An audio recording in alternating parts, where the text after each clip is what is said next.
RPM, Dancer,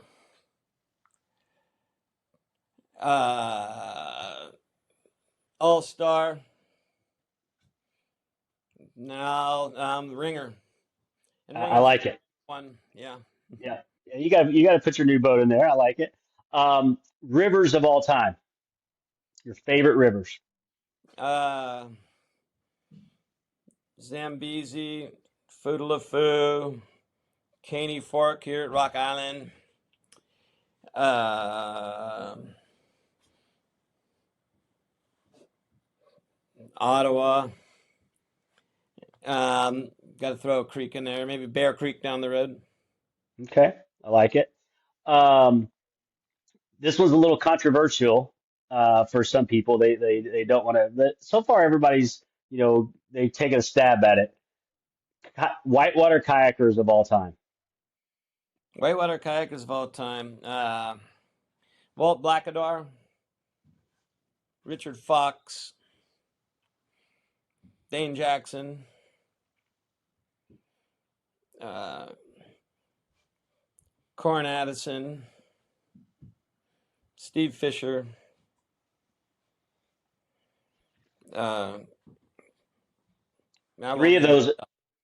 Three of those are my Mount Rushmore. You named three of my Mount Rushmore, Cool. and I will say my fourth one is the guy I'm talking to for sure. All right, cool. Well, I'm not naming And myself. I wouldn't either if I was you, but I will do it for you. You're Oh, on my Mount Rushmore. cool. Thanks. A river that you've never paddled that you would The like King. to. It's the King. Okay. Yeah. Opportunity's been there, but not really. Always at the wrong time and whatever. So haven't done that one yet. Yeah. Maybe get on there with your son sometime. He knows it well. I just follow him. That's Don't have right. to scout. Just like let's just go. Just stay on my tail. I'm in. Just try not to pass him. Right. All right. This is final flow. So don't think about this as like a negative thing. This is just kind of like thinking about philosophy. You think about like your children. You changed the diaper for the last time and you didn't know it was the last time. So you now get to know this is your last time ever kayaking. And I want to know what boat are you in, what river are you on, and who's on the water with you. Mm. I'd probably do Zambezi, Dane, Emily, Nick, Tucker, and Casey. Yeah. What boat are you in? Uh, Only one run. One run. This is your last one.